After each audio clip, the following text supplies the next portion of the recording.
परिचय। हम अपने दैनिक जीवन में घन का प्रयोग अक्सर करते हैं। उदाहरण के लिए, घन एक ठोस आकृति होती है। हम घन का आयतन गणित के सूत्र से ज्ञात कर सकते हैं। यह हमारे दिन प्रतिदिन के जीवन में सामान्यतः प्रयोग किया जाता है।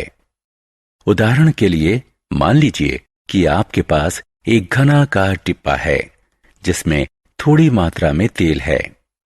बॉक्स में कितना तेल है? आप घन के आयतन का प्रयोग करके आप तेल की मात्रा जान सकते हैं। उद्देश्य। इस पाठ के अंत में आप निम्न करने में सक्षम हो जाएंगे: घन को पहचानना, अभाज्य गुणनखंड विधि के प्रयोग के लिए घन को पहचानना, घन की विशेषताएं बताना, घनमूल को पहचानना, घन और घनमूल के बीच विभेद करना, किसी पूर्ण घन का अभाज्य गुणनखंडन की सहायता के बिना घनमूल ज्ञात करना। Before we move on to the next topic, please don't forget to like, share and subscribe. पूर्ण घन। किसी संख्या का घन तब प्राप्त होता है जब उस संख्या की घात 3 कर दी जाती है। घन का आयतन बराबर है s घन के। जब किसी संख्या को उसी से 3 बार गुणा करते हैं तो हमें उस संख्या का घन प्राप्त होता है। 2 का घन बराबर है 8 के। 5 का घन बराबर है 125 के। 8 और 27 प्राकृतिक संख्याएं हैं जो क्रमशः प्राकृतिक संख्याओं 2 और 3 का घन है। ऐसी संख्याओं को घन संख्याएं कहते हैं। उदाहरण: पूर्ण घन बनाने के लिए 500 को किस सबसे छोटी संख्या से गुणा करना होगा? हल: हमने देखा है कि 500 बराबर है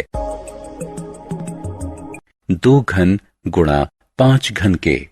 अतः गुणनखंडन को 3 के समूह में बनाने के लिए हमें 500 को 2 से गुणा करना चाहिए। उदाहरण: 686 को पूर्ण घन बनाने के लिए किस सबसे छोटी संख्या से भाग देना होगा? 686 का गुणनखंडन करके हमें यह प्राप्त होगा: गुणज 7 3 के समूह में है लेकिन 2 अकेले है। इसलिए यदि इसमें 2 से भाग दिया जाए तो संख्या पूर्ण घन बन जाएगी। 686 को 2 से भाग करने पर यह पूर्ण घन बन जाएगा। संख्याओं के घन की विशेषताएं। सम संख्या और विषम संख्या का घन। यदि किसी सम संख्या को स्वयं से 3 बार गुणा किया जाए तो परिणाम एक सम संख्या ही होगा। उदाहरण स्वरूप, यदि एक विषम संख्या को स्वयं से 3 बार गुणा किया जाए तो परिणाम एक विषम संख्या होगा। उदाहरण स्वरूप, किसी प्राकृतिक सम संख्या का घन एक सम संख्या होता है। किसी प्राकृतिक विषम संख्या का घन एक विषम संख्या होता है। ऋणात्मक पूर्णांकों का घन। नीचे दिए गए गुणन को देखिए। हम इस निष्कर्ष पर पहुंचते हैं कि ऋणात्मक पूर्णांक का घन ऋणात्मक पूर्णांक ही होता है। किसी परिमेय संख्या a/b का घन निम्न प्रकार से है। घनमूल। यदि 2 का घन 8 है तो 2 को 8 का घनमूल कहा जाता है।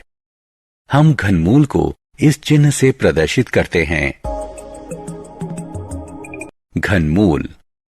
किसी दी गई संख्या का घनमूल वो संख्या होती है जिसका घन दी गई संख्या के बराबर है। किसी पूर्ण घन का अभाज्य गुणनखंडन द्वारा घनमूल प्राप्त कीजिए। उदाहरण: 1728 का घनमूल प्राप्त कीजिए। हल। दी गई संख्या का अभाज्य गुणनखंडन कीजिए। समान गुणनखंडों का त्रिक बनाइए। प्रत्येक त्रिक से एक अभाज्य संख्या लीजिए और उनका गुणनखंड बनाइए। वांछित घनमूल 12 है, जिसे हम इस प्रकार लिख सकते हैं। ऋणात्मक संख्या का घनमूल। हमने देखा है कि ऋणात्मक पूर्णांक का घन भी ऋणात्मक पूर्णांक ही होता है। उदाहरण स्वरूप, सामान्यतः यदि एक धनात्मक पूर्णांक है,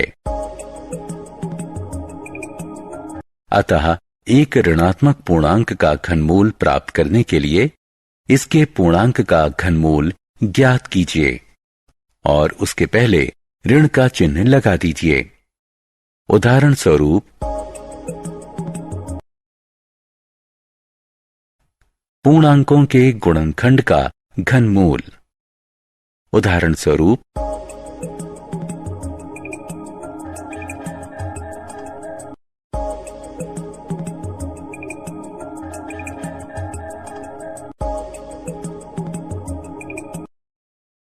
परिमेय संख्याओं का घनमूल हम पहले ही देख चुके हैं। इसे इस प्रकार लिखते हैं।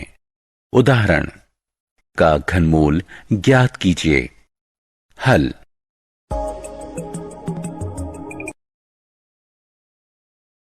सारांश। आइए हमने जो कुछ सीखा है उसे संक्षेप में दोहराएं। किसी संख्या का घन उस संख्या की घात 3 होती है। घन संख्या या पूर्ण घन एक प्राकृतिक संख्या होती है जो किसी प्राकृतिक संख्या का घन होता है। एक पूर्ण घन समान गुणनखंडों के त्रिक के रूप में व्यक्त किया जा सकता है। सम प्राकृतिक संख्याओं का घन सम और विषम प्राकृतिक संख्याओं का घन विषम प्राकृतिक संख्या होता है। ऋणात्मक पूर्णांक का घन ऋणात्मक पूर्णांक होता है। किसी परिमेय संख्या का घन इस प्रकार होता है। किसी दी गई संख्या का घनमूल वह संख्या होती है जिसका घन दी गई संख्या के बराबर हो। ऋणात्मक संख्याओं का घनमूल ऋणात्मक होता है। किसी परिमेय संख्या a/b का घनमूल यह होता है।